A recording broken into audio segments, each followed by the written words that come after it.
What up, everyone? This is Mr. Lord, Dr. Professor, Dark Joker, here with another edition of Traditional Fans with Opinions, where I'll give my reviews for whoever I watched, read, or played today. And who are traditional fans with opinions? That is myself, and that is you, the viewers. With all that being said, on with the reviews. The Water Magician, episode 11.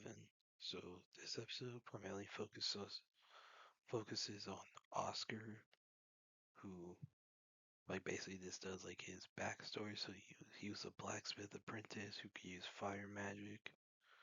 So shortly after he got his first sword, bandits attacked his village. Both his parents were killed by a guy named Boscana, and then wolves smelt the blood, killed the few survivors, and Oscar fell into a river and escaped.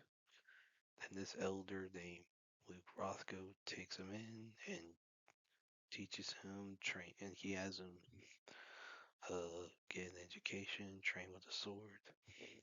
Then Boskina attacks that house, burns the house down, kills Luke, and Oscar is stabbed, but he's able to survive. Now we get back to the present. So Abel meets with the Lord of Whitnash to discuss, a train program to adventurers. And then there's an attack at the party that Fiona and Conrad are at.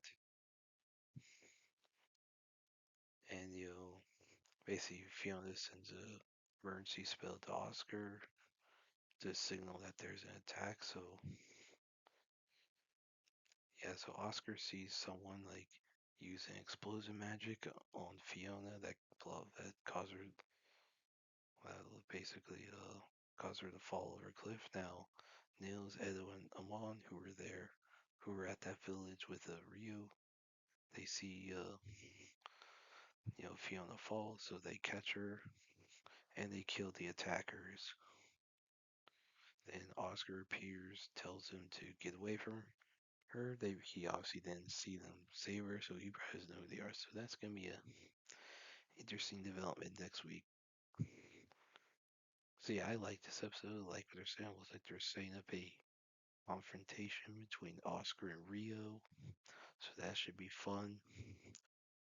But yeah, I liked how all the stuff with Oscar, it was weird. This character was basically just been introduced. Now we're getting his backstory. But regardless, I thought this was a good episode. Looking forward to the next one.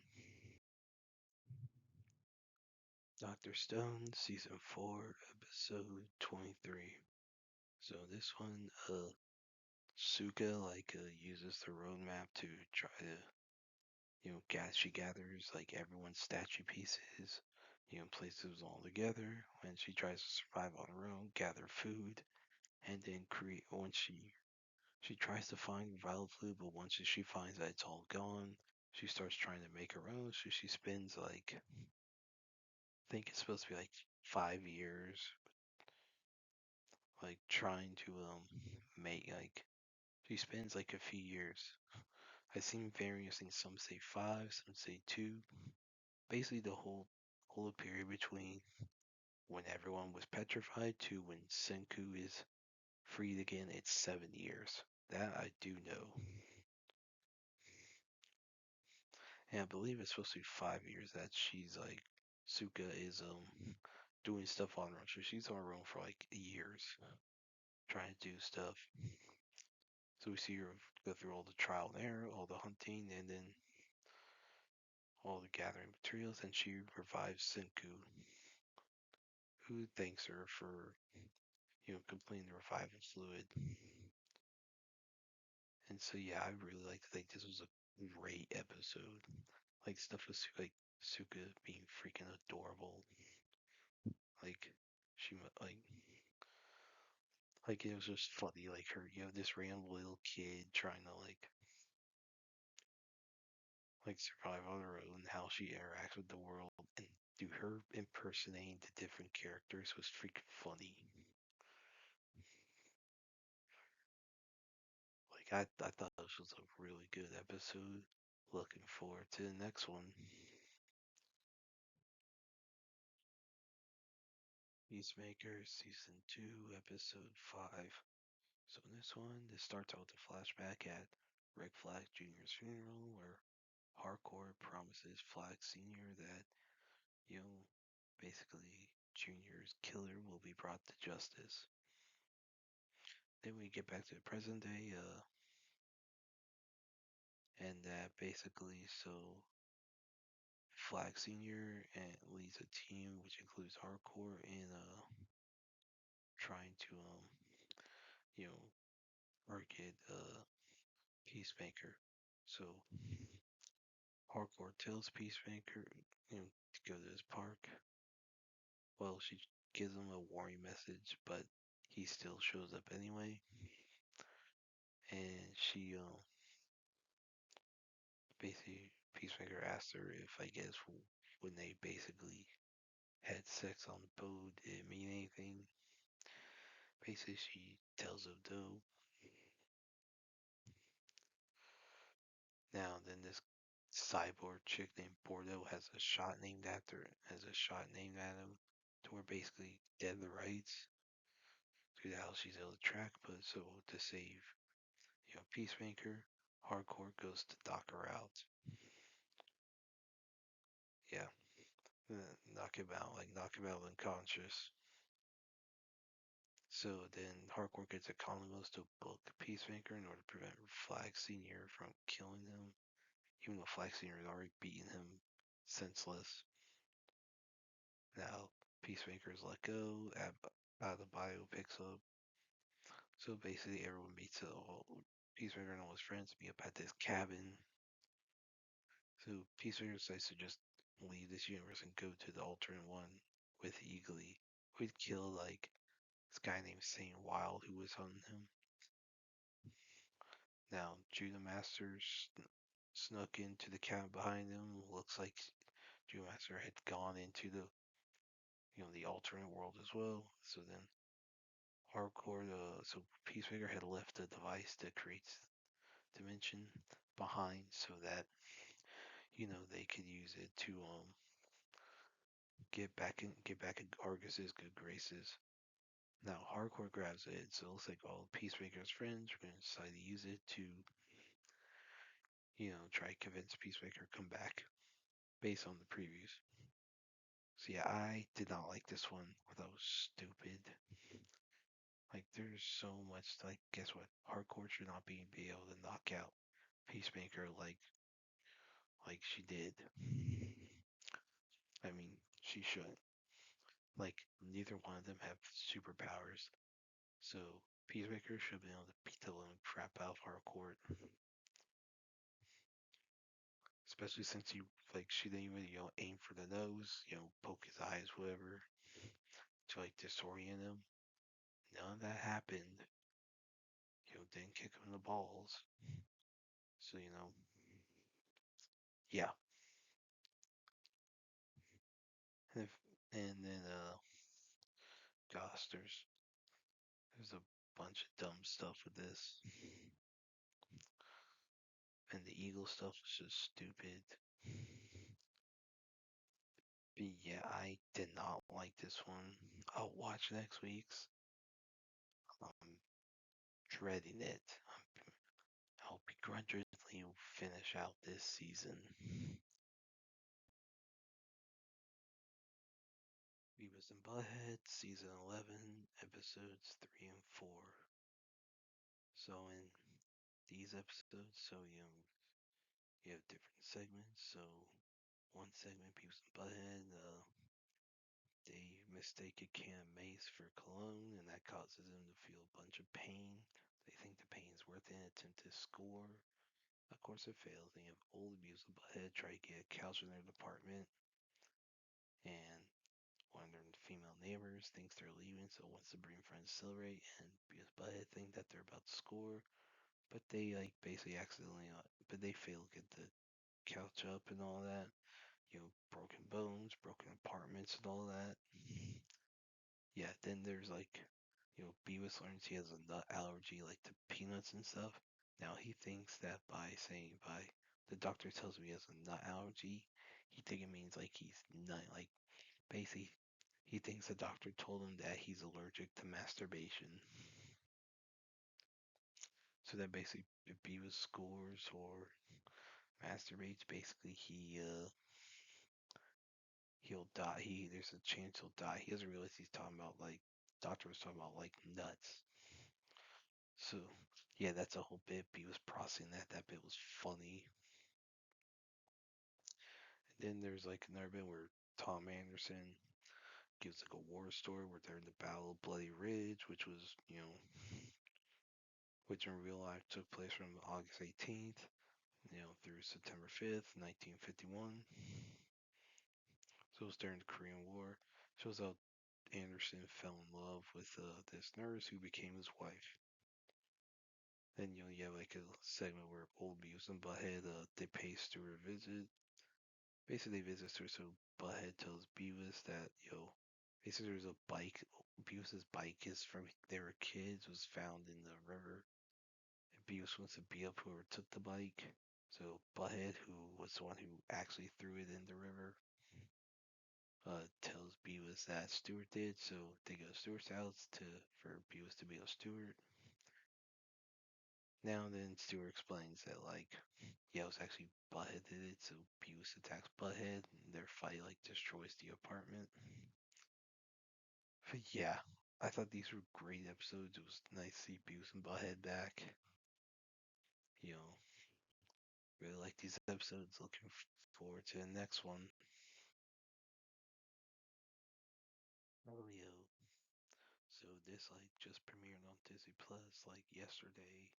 Got around to watching it today. So after the death of his parents, Elio Solis lives with his aunt Olga, who's an Air Force major, who basically to raise Elio had decided to quit trying to be an astronaut. And then Elio gets interested in learning about life in outer space when he sees an exhibit on the Voyager 1 spacecraft. Now, years later, Elio he wants to be abducted by aliens. So he starts a ham radio club. So people bring ham radios, and he uses the ones that brought to him to assemble radio to send aliens, and he sends these two his guys named Bryce and Caleb arrived and once the big zone, basically Bryce Caleb they try to look at it, and Elio just tries to draw him. Basically he's trying to the kid just wants to help, and then Elio's like, no, stop, and he punches him. Start to fight, and so Ellie has to wear a patch over his eye for 2 weeks because he started a fight. You know, yeah, Bryce was defending himself, so it was Elio's fault. And then while Olga's working, Elio sneaks into a meeting. Then some conspiracy theorists think Gunther Melmac. He claims to found evidence of aliens responding to the Voyager message, and he recommends they send a message back, but but he's dismissed by all the personnel there. So Elio sneaks in and uses Melmac's device to send his message to the aliens. Now that causes a major power outage at the military base, which almost gets Olga fired. Yeah, a military base losing power. Yeah, that's a problem. And especially if they're dealing with space stuff. Because it's I feel like that would need to have extra precautions to prevent, power outages. Yeah. Now Elio is sent to this camp, and Bryce and Caleb are sent there, and Bryce, Caleb, and they are bullies. They just try to scare him as payback for Elio attacking them. And then Olga sees like some messages from outer space, and while Elio's getting beat up, an alien ship arrives and abducts him. So yeah, so Elio's taken by aliens to the communiverse, and then so Elio's believed to be the leader of Earth, and therefore Earth's ambassador. And then yeah, so now then the communiverse is like basically like having to deal with Lord Grygon, who's trying to take over the communiverse by force. Now a lot of the ambassadors want to return Elio to Earth, but he decides to stay to help investigate the help like negotiate with Qui-Gon, try to figure out what to do to get him to stop. Yeah, yeah. And a clone of Elio is created to like briefly take his place on Earth, so not to arouse suspicion. Even though Olga is very suspicious of how other Elio talks. Yeah, and then so yeah, so hmm. So Elio is imprisoned by Qui-Gon, but he escapes and meets Gordon, who's Qui-Gon's son, who's basically very pacifist, and the idea is for Elio to use Gordon as a bargaining chip to get Qui-Gon to leave Communiverse alone, and Gordon is in on this. Yeah, now then, yeah, so so then basically, so as Gordon and Elio get closer, they talk about how they've felt isolated, with some of the deaths in their respective families. And then, yeah, so to help Gordon not have to go through the warrior rituals that Qui-Gon did, Elio has a clone of Gordon created that will go back with Qui-Gon, while the original goes somewhere else. Yeah. And, yeah, so, then, yeah, so then Gordon accidentally cuts on a shuttle and starts heading towards Earth. Now, Elio he returns to Earth and finds his aunt on the beach with other Elio. And she basically already figured out that other Elio wasn't Elio. So Olga and Elio head to the military base to help stop, to help, find a way to save Glorden and stop Qui-Gon. So other Elio dies, so regular area Elio lives. So then, yeah. So then you have all the big battle, whatever, and then, and Qui-Gon's defeated. And yeah, that's. But I thought this was a bad movie. I was boring. Definitely low point for Pixar. Yeah, I'm not just talking about the money.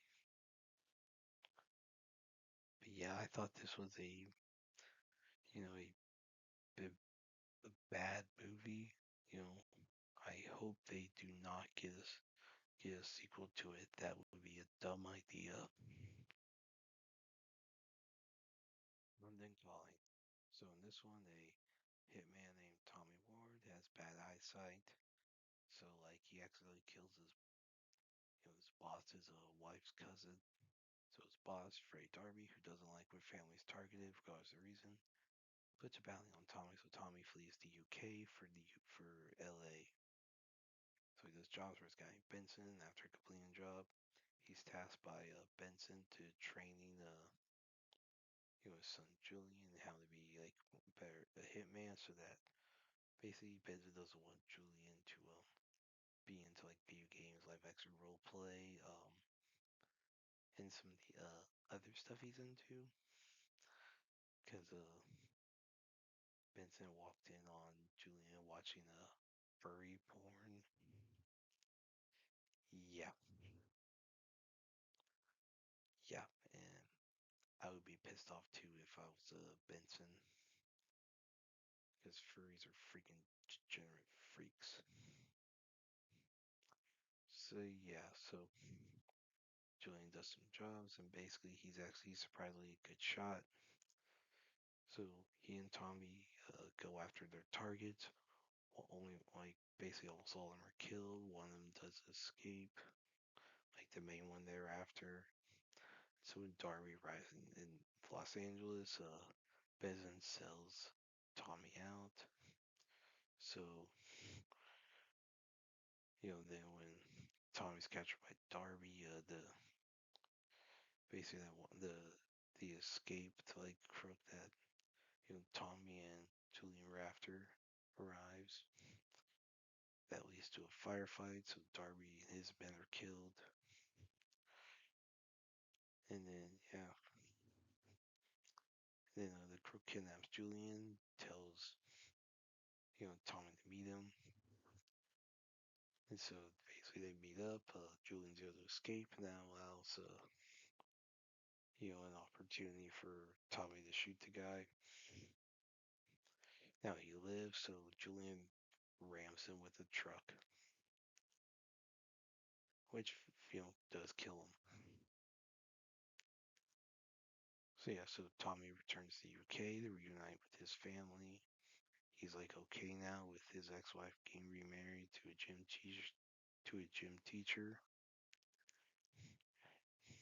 And Julian gets the courage to ask out this girl he had known from LARPing, and beats up the girl's brother by poking him in the eye to like win the fight, like a fake fight with live action role play. But yeah, I like this movie. I thought it was decent. It was very funny. They were very willing to use the words pussy and retard, which I was happy about. And then so thought the action was decent. Thought the rhyme was good. Like the humor was great. The cast was fine. So yeah, I like this movie. It's not gonna get a lot of marketing. But yeah, it's a decent movie, and I hope it does well. Well, that's it. Did y'all like the stuff I reviewed? And if you have your own opinions about all that, you can put all that in the comments. Thank you for watching, and like, subscribe, and all that. And look forward to the next video.